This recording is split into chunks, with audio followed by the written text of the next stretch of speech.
Hello world, my name is Nate. Welcome to another preface of Improving Space. So the prefaces for Improving Space are all about current events and how this project, Improving Space, is going to attempt to corral these current events and make and solve some problems with all of us.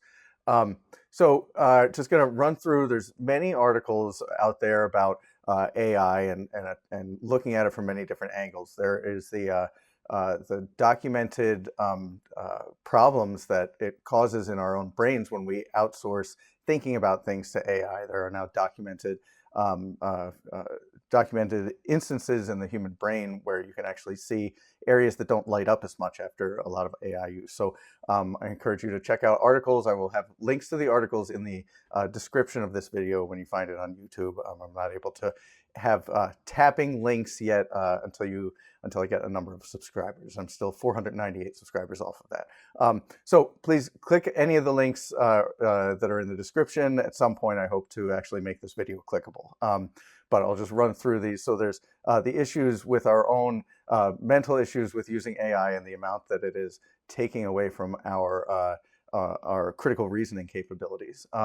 There are the implications for how AI is going to take over jobs, and I know that that's very concerning. It seems like we're still trying to get a handle on how much it is capable of doing. There's still a lot of concerns, and one of them is the future of the economy.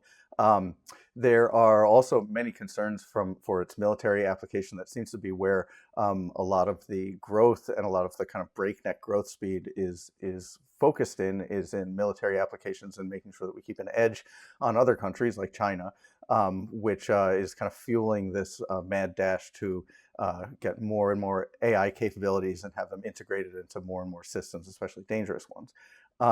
There are documented AI takes a lot of water.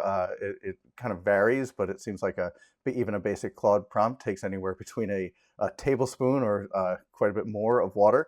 As more and more humans are using them and companies are using them, there are very serious implications as to global water usage and who is going to get water.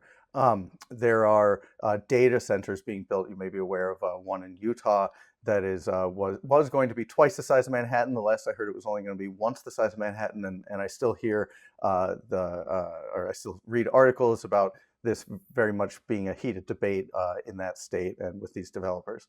You read stories about jailbroken AIs or AIs that don't have the safeguards on them can be truly frightening. This is an article from an AI researcher who and the problems that they have observed in the AI labs, and there are other ones. Again, I will have those links in the description section. Meanwhile, things are going forward at a breakneck pace. This is an article about Sam Altman, who is the CEO of OpenAI, and his investment into a robotics company. He talks about a day where everybody has their own robot doing whatever they need. Elon Musk is speaks a lot along similar lines, and this is not something that I know I am interested in, although I am aware of. It may sound nice for me living in America to not want a robot, but if I have a person living in another country sewing my clothes for me, then who am I to say that I want a real person to do it? So this kind of speaks to like, what should we all be doing with ourselves? Why are we looking to outsource everything about our lives when at the same time we are looking to kind of recapture what it means to be a human and look for those day-to-day activities that can bring us enjoyment and make us feel like we're doing good work here on Earth. There are vast implications. It's not clear. This is an article about an OpenAI-backed bill that would limit liability for mass casualties. It's not even clear to me, in absence of a bill like that, what are the limits? Is it just stock prices going up? Are there civil penalties or criminal penalties even for unleashing something that's known to be dangerous and known to need robust safeguards against a bad actor getting it? So there are serious implications about who's responsible for all of these things. Against this backdrop, you have Anthropic. This is an article about how Anthropic said we should pause on frontier AI development. OpenAI has said the same thing recently. And meantime, though, this is a drawing of a player actually blowing the whistle from the ref. Meanwhile, they're throwing the ball in inbounds the moment the whistle goes off with releasing new models. Things are just happening very quickly, and there's a understanding that, or there's a fear, even in and especially in the the labs that are creating AI, about what this technology is going to be able to do and can already do. Um, Long story short, we are facing a calamity, and we were worried about the extent of that calamity. My hope, and what I think a lot of people's hope is that this coming AI boom is going to dissipate and is going to actually scatter productivity among everybody and not leave it in the hands of one or two companies. But that is much easier said than done. However, when I look at what we humans need to be doing for each other and for ourselves to support each other, and you look at the skills like building homes for ourselves, taking care of the sick, taking care of kids, teaching people. You look at all of the skills that seem to, or the functions that need to be done in an economy to just take care of the human species and of our planet.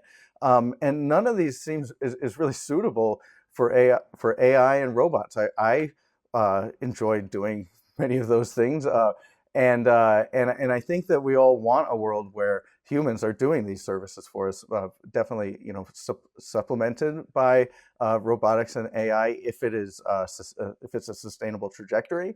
But the point being that when you look at what actually needs to be done, what things need to be moved, there's always a judgment and a care that you would want a human to be doing those tasks to be able to get. And so that is why there's actually hope for me when I look at the human species and our economy and what we need to be doing for ourselves.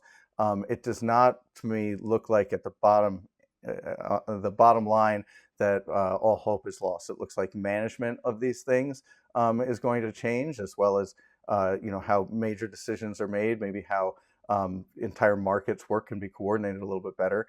But the overall things that we need done, I think, are uniquely suited to humans, and I think that we want ourselves to be doing them. We just want to be doing it fairly. Agentic AI, that is AI that can send an email or shut off the power at a hospital.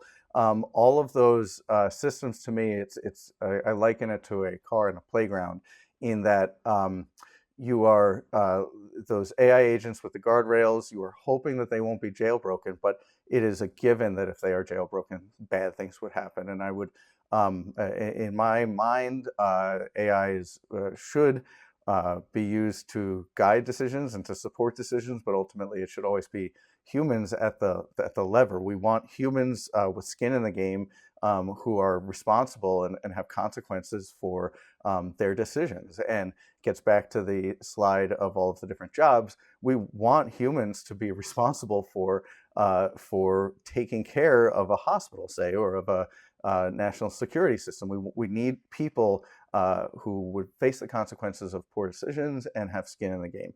And so I would say that AI should always be parked in a parking lot and not in a playground where it can do damage. And that would mean a significant reevaluation of where the technology is headed, with autonomous drones and all of the ways that AI technology is being introduced into our world.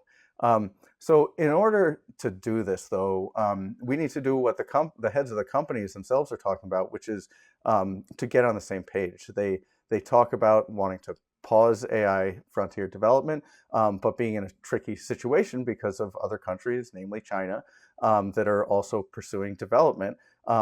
It's two people who have loaded guns, and our country, being the dominant, or the dominant superpower in the world, we are the only party that can pause this, but it has to be in a concerted effort with China.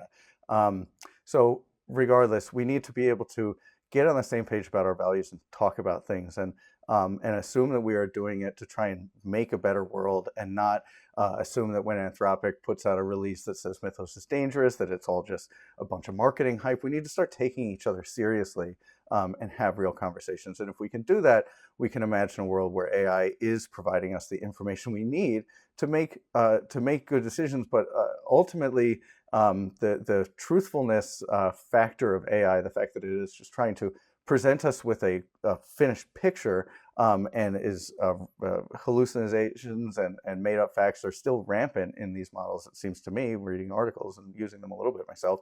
Um, we need to we need to look at what it can do, what it does do better than humans, and to some extent embrace that. But what the things that it is not doing as well as humans at, which is one of the main things, exercising judgment, and in its unjailbroken or in its jailbroken form, AI has no care or concern for people. We need to just not hand over the reins to an AI that has that disposition. We need to just keep it for ourselves. This has been a preface for Improving Space. The homepage from issue 1 is on the right here. There are more prefaces about other topics, the national debt, war, politics.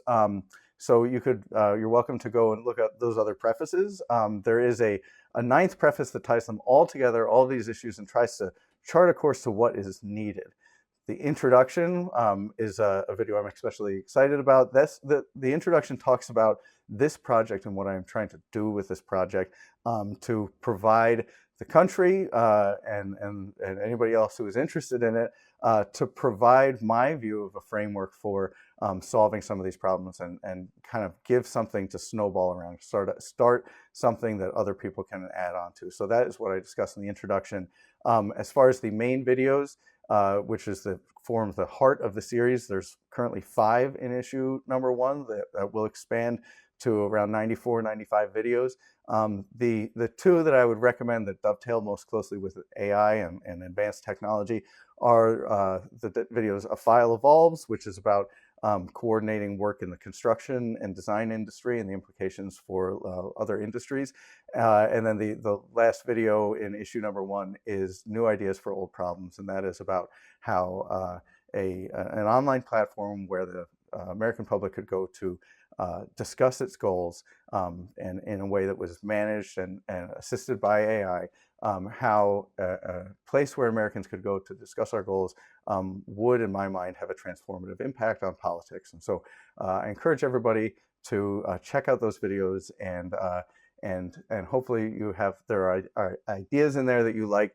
If you do, all of these images as well as the slideshows are Creative Commons. I am creating them and hereby releasing them under Creative Commons so that anybody can use these images, write their own essays about them, give their own take on all of the issues that I've discussed. How great would it be to see a head of one of these companies, one of these AI companies, like take on these issues and give their expert opinions on them as opposed to my lay opinion. So that is all what I'm trying to do, and I hope that you're interested in what I'm doing, and I hope I've been a little entertaining and made you think. So thank you very much, and I hope that you join me for other videos. Take care.